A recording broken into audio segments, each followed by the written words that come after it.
తెలుగు రాష్ట్రాలే కాదు, కన్నడ రాష్ట్రం, తమిళ రాష్ట్రం, హిందీ ఎక్కడ పడితే అక్కడ టాప్ మోస్ట్ డాన్సర్ ఎవరంటే వినపడే ఏకైక పేరు జానీ మాస్టర్.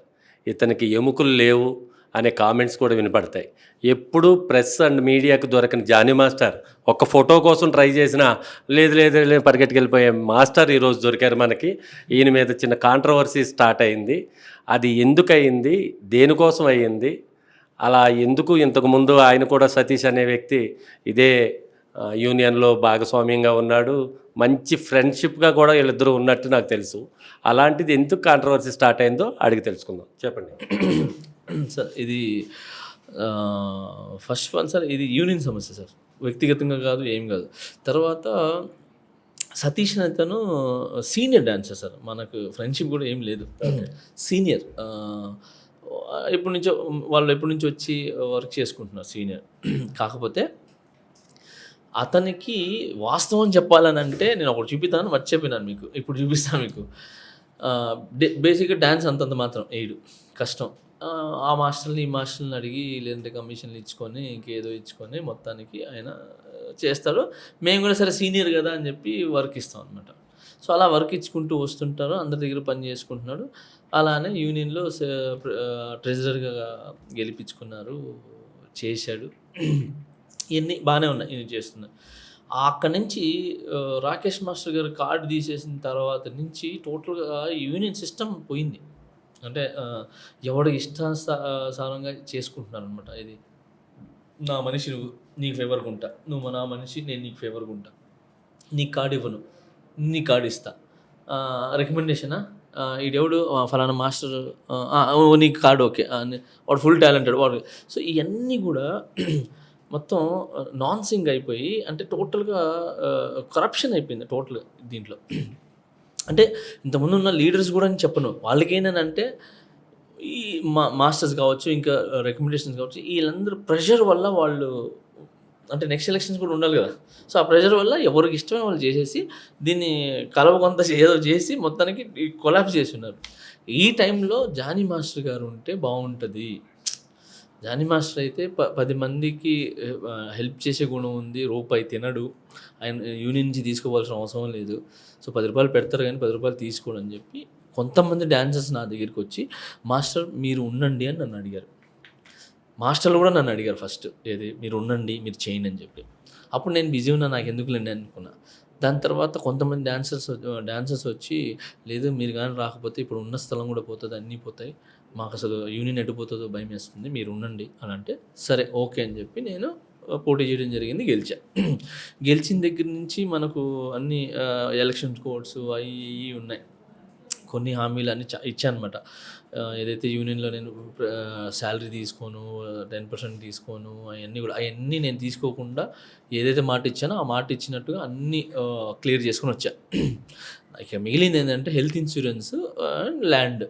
సో ఇది చెయ్యాలని అనుకున్న టైంలో నాకు ఎలక్షన్స్ రావటం, అటు వెళ్ళిపోవటం, రంజాన్ ఉండటం, ఇక్కడ ఎలక్షన్స్, రంజాన్ టైంలో ఇక్కడ ఎలక్షన్ కోడ్ ఉండటం కుదరలా. తర్వాత మొన్న అయిపోయిన తర్వాత ఫ్రీ అయ్యి ఇప్పుడు ఉపాసన దగ్గర కానీ మన చరణ్ దగ్గర మాట్లాడాను. ఆ హెల్త్ ఇన్సూరెన్స్ ఒకటి జరుగుతుంది, శ్రీశైలం దగ్గర కూడా మాట్లాడాను. సో ఆయన కూడా దాన్ని తీసుకొని వచ్చి బయటికి వచ్చి చూపించాడు, ఇక్కడెక్కడ ఉందని చూపించాడు. ఇవన్నీ కూడా ఒక 2-3 నెలలు ఒక కొలికి వస్తాయని చెప్పి ఆశిస్తున్నాను. ఈ క్రమంలో ఏదైతే మన యూనియన్లో మెంబర్స్ ఉన్నారో తప్పు చేస్తే ఆ తప్పును క్లియర్ చేయడానికి ఒక ఈసీ పెట్టుకుంటారు, ఇంకా తప్పులు ఎక్కువైతే జీబీ పెట్టుకుంటారు, జనరల్ బాడీ మీటింగ్ పెట్టుకుంటారు. దాంట్లో అతను చేసిన తప్పుకి మెంబర్స్ అందరు ఇష్టంతో ఒక నిర్ణయానికి వచ్చి ఫైన్ వేస్తారు. సో అలానే మేము తీసుకున్న కమిటీలో జి సతీష్ అనే అతను ఒక మాస్టర్, అంటే కొరియోగ్రాఫర్గా నన్ను తిట్టడం జరిగింది. నేను యూనియన్ పిలిపించాను, అందరు మాస్టర్లతో పిలిపించాను, మాట్లాడాను. తను నేను చేసిన తప్పే అని అన్నాడు. సో లెటర్ పెట్టుకుని నన్ను ఏదైతే ఫైన్ వేసారో తగ్గించండి అని అంటే అయిపోయిండేది. అలా అన్నీ లేకుండా టోటల్లీ మా సంస్థనే, అంటే మీరు మాకొద్దు, బయట మాకు న్యాయం జరుగుతుంది అని చెప్పి ఆయన వెళ్ళాడు. బేసిక్గా ఆయన చేసే తప్పు అది న్యాయం కాదు. ఎందుకనంటే ఇప్పుడు మీరున్నారు సార్, మీ దగ్గర నేను పని చేస్తున్నాను సార్, మీరు నాకు అన్నం పెడుతున్నారు, మిమ్మల్ని నేను అమ్మ నా బూతులు తిడితే మీరు నన్ను పెట్టుకుంటారా? తీసేస్తాం. తీసేస్తారు.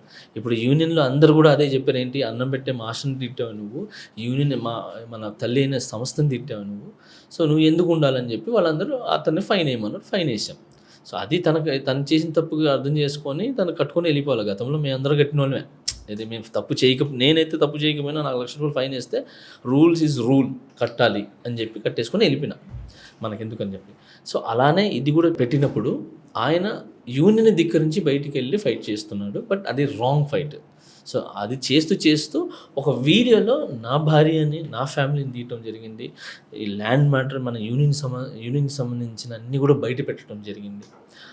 అలానే యూనియన్‌కి సంబంధించిన కేసు ఏదైతే ఉందో, ఆ కేసు గురించి రాంగ్ ప్రచారం నేను అమ్మాయిలు గుంజానని చెప్పి అది చేసి ఇలా అన్నానని చెప్పి ఆయన ఏదో 35,000 పెట్టి తీసుకొని వచ్చారు. యూనియన్ నుంచి యూనియన్ సంస్థ ఏదైతే యూనియన్ గురించి ఫైట్ చేసామో ఆ ఫైట్‌కి పెట్టిన డబ్బులే 35,000 అది తినేమి ఇవ్వలేదు. ఆ టైంలో తను క్యాషియర్‌గా ఉన్నాడు.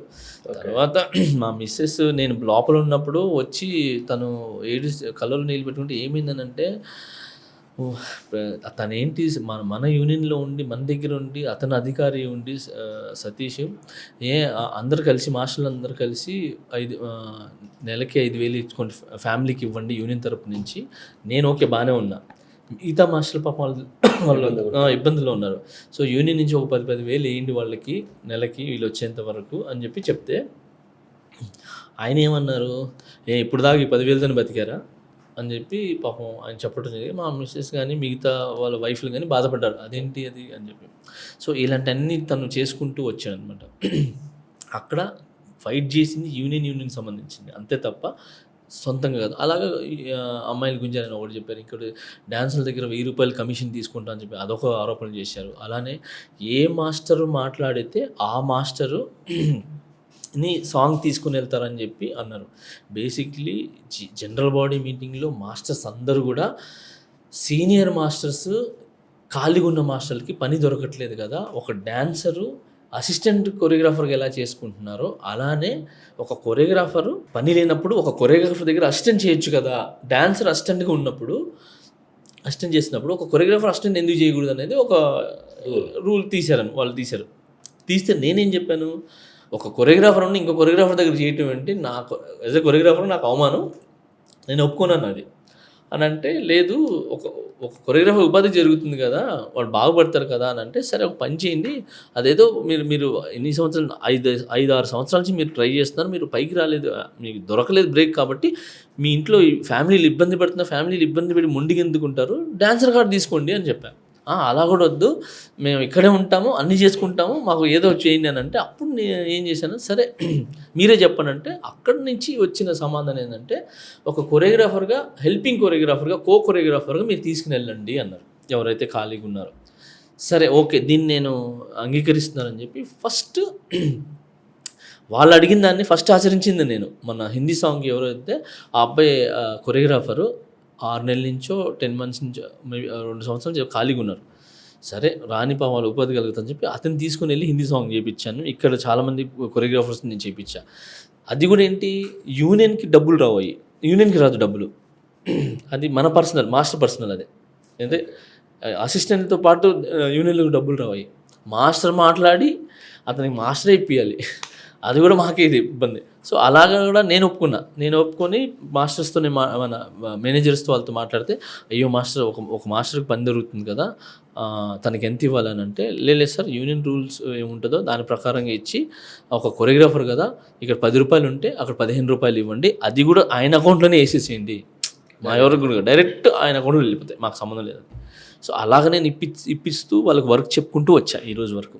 సో అలా దాన్ని ఏమంటారు, ఎవరు మాట్లాడితే వాళ్ళు అసిస్టెంట్ని తీసుకుని వెళ్తారు అని చెప్పి అదొక ఆరోపణ చేశారు. అదంతా తప్పు. యూనియన్లో ఏదైతే రూల్స్ పాస్ అయినాయో ఆ రూల్సే నేను చేసుకుంటూ వచ్చాను సార్, అది జరిగింది. ఇన్ని మంచి పనులు చేస్తున్న మీ మీద ఈయన ఈర్ష్యతో ఒక ఆంధ్రోడు తెలంగాణ అనే ఫీలింగ్ ఏమన్నా ఉందా ఈయనకి, ఎలాగ ఫీలింగ్ తోటి ఏమన్నా చేసుకొస్తున్నాడు అంటారు? ఇది ఒకటి మీరు అడిగారు కాబట్టి చెప్తున్నాను సార్. మా యూనియన్లో అయితే అలాంటి ఏం ఫీలింగ్స్ లేవు. కానీ మొన్న లేబర్ కోర్ట్ దగ్గరికి మన లేబర్ ఆఫీస్ దగ్గరికి వెళ్ళినప్పుడు, సార్ ఈయన ఆంధ్ర వాడు సార్, ఈయన ఇంకొకటి ఎవరు లెటర్ కూడా ఉంది సార్, నాకు అక్కడ లేవు సార్, ఉంటే మీకు పంపించేవాడిని. ఆంధ్ర నుంచి వచ్చి ఈయన జానీ మాస్టర్ గారు, శేఖర్ మాస్టర్ గారు మనోళ్ళకి పని ఇవ్వట్లేదు, మనకి చేయట్లేదు, వాళ్ళేంటి మనం ఎదగాలి అని చెప్పి ఒక లెటరు గతంలో ఉన్న మన మినిస్టర్ ఆయనకి పంపించారు వీళ్ళు. మన ఏం పేరు సినిమా ఏమంటారు, తలసాని గారికి, శ్రీనివాస్ గారికి పంపించారు వీళ్ళు. సో ఆయన దాన్ని చూసి ఆంధ్ర తెలంగాణ ఇదేంద్ర అని చెప్పి ఆయన పాపం కొట్టు పెట్టేశారు. ఆయన దాన్ని అసలు దగ్గర కూడా తీసుకెళ్ళలేదు. సో ఇలాంటివి కూడా చేసుకుంటూ వచ్చారు చాలామంది.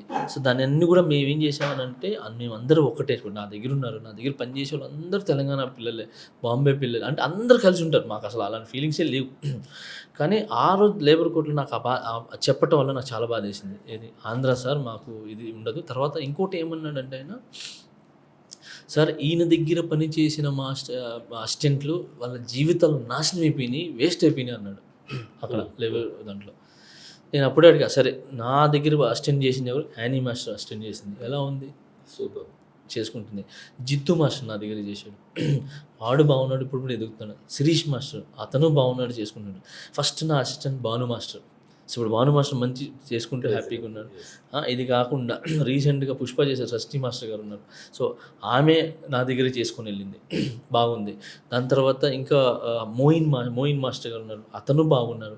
పొలాకి విజయ్ అనే ఇప్పుడు చేస్తున్నారు అన్నీ. సో ఆ అబ్బాయి ఏంటి పొట్టిగున్నాడు అని చెప్పి పని ఎవరు చెప్పకపోతే నేను పిలిపించుకుని వచ్చి ఫోర్గ్రౌండ్లో పెట్టి లో యాంగిల్లో పెట్టి తనకు పని ఇప్పించాను. నేను పని ఇప్పించి చేసి తనని నా దగ్గర రిహార్సల్స్ తీసుకొని వచ్చి రిహార్సల్స్లో ప్రతి రిహార్సల్ పిలిపించాను, నేను చేశాను. అది చేసుకుంటూ నా దగ్గరే అన్నింటినీ నేను పిలవలేను కదా. సో ఆ టైంలో పాపం తనకి ఇబ్బంది కలిగి, సార్ నేను కొరియోగ్రాఫర్ అవుతానని చెప్పి ఆయన అయ్యి పాపం కష్టపడి ముందుకెళ్ళాను. సో ఈ విధంగా నేను నా దగ్గర పనిచేసే వాళ్ళందరూ కూడా ఒక మంచి పొజిషన్లో ఉంటే ఎవరు నాశనం అయినారు సార్. సో నేను ఇంకోటి సార్, ఒకే ఒక మాస్టర్ సార్, ఏది ఇక్కడి నుంచి నా దగ్గర నుంచి 10 మంది దాకా అసిస్టెంట్లు వెళ్ళారనమాట. వెళ్ళి బాగున్నారు. ఎవరు పంపిరు సార్, పెట్టుకొనే ఉంటారు, బయటికి పంపిరు ఎవరిని. నన్ను దగ్గరికి వస్తారు, మాస్టర్ 2 సంవత్సరాలు చేస్తారు, 1 సంవత్సరం చేస్తారు, మాస్టర్ అవ్వాలనుకుంటున్నారు. ఓకే, ఇంక 2 రోజులు ఉండు, ఈ మన కెమెరా వర్క్ నేర్పిస్తా అని చెప్పి లొకేషన్లో మీరు చూడండి, లొకేషన్లో రండి. నా చేతిలో మైక్ కంటే నా అసిస్టెంట్ చేతిలోనే ఎక్కువ మైక్ ఉంటుంది, ఎందుకంటే వాళ్ళు పని నేర్చుకోవాలి కాబట్టి.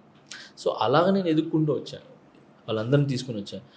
నేను ఎక్కడ తొక్కాను సార్ అని చెప్పా. ఇది అయిపోయిన తర్వాత ఇంకొకటి, సరే ఈయన మాషాల్లా ఇన్షాల్లా అంటాడు సార్ అని అన్నాడు. అసలు నాకు చాలా బాధ వేసింది దానికి. అంటే కులాల మతాలు ఎందుకు తీసుకొని వస్తున్నావు నువ్వు? మీరు ఉన్నారు సార్, మంచి పని జరిగింది, మీరు ఏం చేస్తారు? జై శ్రీరామ్ అంటారు, లేదా దేవుడి దేవల్ల అంటారు అందరికంటే. సో దేవుడి దేవల్ల నాకు మంచి జరిగింది అంటారు. నాకు మంచి జరిగింది అనుకోండి, అల్హమ్దుల్లా బాగా జరిగింది అంటారు. అంటే ఏంటి? దేవుడి దయ. ఓకే, ఏంటి ఇన్షాల్లా అంటే దేవుడి దయ కలిగితే. ఏం లేదు ఇక్కడ, ఏంటంటే అక్షరాలు చేంజ్ అంతే. తెలుగు, అరబ్బీ, Hindi, Tamil, only language change తప్ప దీంట్లో ఇంకేముంది దీంట్లో చెప్పండి. నన్ను నిమిషాలు మాషాలు అంటారు సార్ అంటే అవన్నీ చాలా తప్పు సార్ అవన్నీ. సో ఇవన్నీ చేసుకుంటూ వచ్చి తనకంటూ ఒకటి తీసుకున్నాడు. మెయిన్ ఏంటంటే నేను ఆంధ్ర అని చెప్పి ఒకటి తీసుకున్నాడు. నేను చెప్తున్నాను కదా, నేను తెలంగాణలో విన్నాను కాబట్టి నేను ఇక్కడ నేను అసలు ఫస్ట్ ఆఫ్ ఆల్ ఏంటి సార్, ఇంతకుముందు ఏంటి సార్ ఇది ఆంధ్ర. సో మొత్తం సార్ మనం కలిసినప్పుడు ఆంధ్రప్రదేశ్లోనే ఉంది సార్. ఇప్పుడు తర్వాత ఇది విభజన జరిగింది, వీరు ఎక్స్పెక్ట్ ఆల్ ఫైటర్స్కి, అక్కడ పోయిన వాళ్ళకి ఇక్కడ పోయిన వాళ్ళకి మేము రెస్పెక్ట్ ఇచ్చాము. అది జరుగుతుంది. ఇక్కడ వాళ్ళు ఇక్కడ బాగున్నారు, అక్కడ వాళ్ళు అక్కడ బాగున్నారు. మేము ఎప్పుడు ఈ ప్రాంతీయ భేదాలతో ఎప్పుడు లేము. అంటే రాష్ట్రం విడిపోయి 12 సంవత్సరాలు అవుతుంది, అయినా ఇంకా ఈ తెలంగాణ ఆంధ్ర అనే ఫీలింగ్స్ ఎందుకు పోవట్లేదు అంటే అదే నాకు అర్థం కావట్లేదు సార్. ఇలాంటివన్నీ మనసులో పెట్టుకుంటున్నాను నేను. అదే ఖండిస్తూ వచ్చా ఇక్కడ.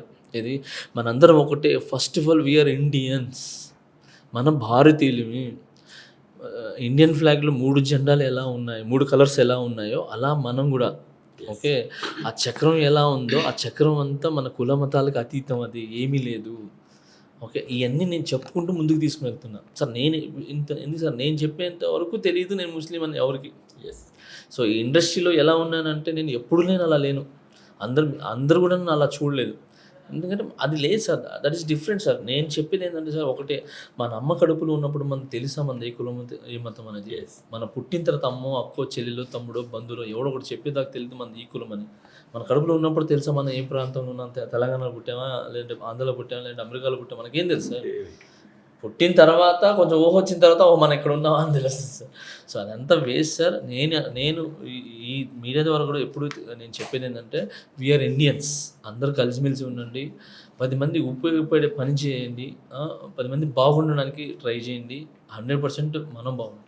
ఇదే నేను ఎప్పుడు చెప్తాను. సార్, కార్మికులకు బీమా చేయిస్తాను, డాన్సర్లకు బీమా అంటున్నారు. కొత్త రాష్ట్రం ఏర్పడింది ఆంధ్రప్రదేశ్లో. కార్మిక శాఖ బీమాకు సంబంధించిన మంత్రి గారు నిన్న ఒక స్టేట్మెంట్ ఇచ్చారు, వాసంశెట్టి సుభాష్. ఆయన 3 లక్షలు ఉన్న బీమాని 10 లక్షల వరకు పెంచాము, ప్రతి ఒక్కరూ బీమా చేయించుకోండి అని చెప్పి ఆయన ఒక స్టేట్మెంట్ ఇచ్చారు. దాన్ని ఎలా హర్షిస్తారు? సో దాన్ని ఒక్కసారి నేను దాన్ని చూసి అసలు ఏంటి మీరు చెప్పేదాకా నాకు ఇంకా తెలియదు సార్. నేను సాంగ్లో బిజీ ఉన్నాను. సో నేను మీ దగ్గర నుంచి డీటెయిల్ తీసుకొని అది ఎంతవరకు ఉపయోగపడుతుంది మన యూనియన్కి, మనకు ఎంతవరకు అది సహకరిస్తే చూసి నేను ముందుకు తీసుకెళ్తాను సార్. లాస్ట్ అండ్ ఫైనల్, మీరు ముస్లిం, ఆలీ ముస్లిం. ఆలీకి పవన్ కళ్యాణ్ గారికి చాలా క్లోజ్ రిలేషన్ ఉండేది. ఈ మధ్యకాలంలో ఆయన వైఎస్ఆర్సీపీలో చేరి ఆ రిలేషన్ని కట్ చేసుకున్నారా, లేకపోతే ఆ రిలేషన్ అలాగే ఉందా? ఈ బంధాన్ని కలపడానికి మీరు ఏమైనా ట్రై చేస్తారా? సార్ బేసిక్లీ కళ్యాణ్ అన్న అలీ గారు బాగా క్లోజు, చాలా జోగులు చేసుకుంటారు లొకేషన్లో. చాలా అసలు వాళ్ళిద్దరు ఉన్నారని అంటే భలే భలే ఉంటుంది, ఎంటర్టైన్మెంట్ జరుగుతుంటుంది, అంతా బాగుంటుంది. కానీ ఇక్కడ ఏమైందంటే సార్, సినిమా వేరే, మన రియల్ లైఫ్స్ వేరే, రాజకీయం వేరే. సో సినిమాల్లో రియల్ లైఫ్లో వాళ్ళు కలిసి ఉంటారు. మొన్న పెళ్ళికి పిలిచారు, ఆయన పర్సనల్గా వెళ్ళారు, అంటే మాట్లాడారు ఫోన్లో. ఆయన బిజీ ఉండటం వల్ల పోలేదా, ఫోన్లో మాట్లాడారా, ఇవన్నీ జరిగినాయి. సో నేను చెప్పింది ఏంటంటే రాజకీయం అనేది డిఫరెంట్, రియల్ లైఫ్ అనేది డిఫరెంట్. రియల్ లైఫ్లో మేము అందరు కలిసే ఉంటాం, ఒకరికొకరు ఫోన్లు చేసుకుంటాం, ఒకరు మాట్లాడుకుంటాం, అన్నీ చేసుకుంటాం, బాగానే ఉంటాం. ఇక్కడికి వచ్చే లోపలికి ఏంటంటే ఆయనకి ఆ పార్టీ నచ్చింది, ఆయన అటు వెళ్ళాడు, అంతే తేడా, వేరే ఏం లేదు. ఆ పార్టీ ఆయన నచ్చింది అటు వెళ్ళారు. నాకు కళ్యాణ్ పార్టీ నచ్చింది, ఆయన సిద్ధాంతాలు నాకు నచ్చింది, నేను ఇటు వెళ్ళా. దీన్ని నేను ఆయన తప్పని చెప్పను, ఆయన నన్ను తప్పని చెప్పడు. వీళ్ళిద్దరిని ఎప్పుడు కలిపే ప్రయత్నం చేస్తున్నారు మీరు? సార్ నేనేం సార్ కలిపేది సార్, పైన ఇది సార్ దేవుడు సార్, అంతే. రాసి పెట్టుండి అనుకోండి, అంటే అలీగారు చెడ్డ వ్యక్తి అని నేను ఎప్పుడు చెప్పాను సార్. అంటే కూటమి గెలిచింది ఆంధ్రప్రదేశ్లో, తెలుగు ఇండస్ట్రీకి ఆనందాలు ఎక్కువైపోయినాయి, చాలా హ్యాపీగా ఉన్నారు అంతా. అంటే సినిమా టికెట్లు రేట్లు పెంచమని ఇటువంటివి. ఈరోజు ప్రత్యేకంగా ప్రొడ్యూసర్లు, పెద్ద పెద్ద ప్రొడ్యూసర్లు అందరూ పవన్ కళ్యాణ్ కలవటానికి అక్కడికి వెళ్ళి ఆయనకు అభినందనలు చెప్పి ఇండస్ట్రీని కాపాడండి అనే ధోరణిలో వెళ్ళారు వాళ్ళు. దీన్ని ఏ కోణంలో చూస్తారు? మీరు ఫస్ట్ నుంచి కూటమితో ఉన్నారు, అది గెలవాలని కోరుకున్న వాళ్ళు మీరు ఉన్నారు, నేను ఉన్నాను. అందుకని అది గెలిచిన తర్వాత నిన్న పీపుల్స్ మీడియా టీజీ ఆయన కూడా మంచి కంగ్రాట్స్ మీ ఒక ఫ్రీ రిలీజ్ ఈవెంట్లో చేశారు. ఏ ప్రొడ్యూసరు అంత ధైర్యం చేయరు. దీని వెనక ఉన్న కారణాలు ఏంటంటారు? లేదు సార్, విసు గారు చాలా రోజుల నుంచి, అంటే నేను ప్రచారాలకు వెళ్ళినప్పటి నుంచి అక్కడే ఉన్నారు సార్. ఆయన దగ్గర, మన కళ్యాణం దగ్గర ఉన్నారు, అక్కడే తిరుగుతున్నారు. ఆ లాస్ట్ డే పిఠాపురంకి 2 డేస్కి ముందు ఆయనే ఉన్నారు, మేమందరం అక్కడే కలిసి ఉన్నాం అనమాట. సో చాలా సపోర్ట్ చేశారు సార్, ఆయన చాలా సపోర్ట్ చేశారు. మేము ఉన్నామని చెప్పి ఆయన కూడా కొన్ని కాంట్రిబ్యూషన్ ఇవ్వటం జరిగింది, బాగా సపోర్ట్ చేసుకుంటూ వచ్చారు. బేసిక్లీ ఏంటంటే సార్, ఎప్పుడైతే పీపుల్స్ మీడియాలో ఆయన సినిమా చేశారు కళ్యాణ్ అన్న, అక్కడ ఆయన వ్యక్తిత్వం తెలిసింది. ఆయన ఎలాంటి వ్యక్తి, ఎలాంటి మంచి వ్యక్తి, అసలు ఏంటని చెప్పి ఆ వ్యక్తిత్వానికి ఆయన ఫిదా అయిపోయినాడు sir. Is a very good person, genuine person, చాలా మంచి వ్యక్తి, ఇతను వెనకాల కదా మేము ఉండాల్సిందని చెప్పి ఆయన మనస్ఫూర్తిగా దాన్ని స్వీకరించి ఆయన ఇక్కడ రావటం జరిగింది. మన పిఠాపురం కానీ మిగతా ఇప్పుడు ప్రెస్ మీట్ కూడా ఆ ప్రేమతోనే పెట్టారు సార్. Thank you Jani. మీ రాబోయే ప్రాజెక్ట్స్ అన్నీ సూపర్ హిట్ కొట్టాలని, all the best. Thank you sir.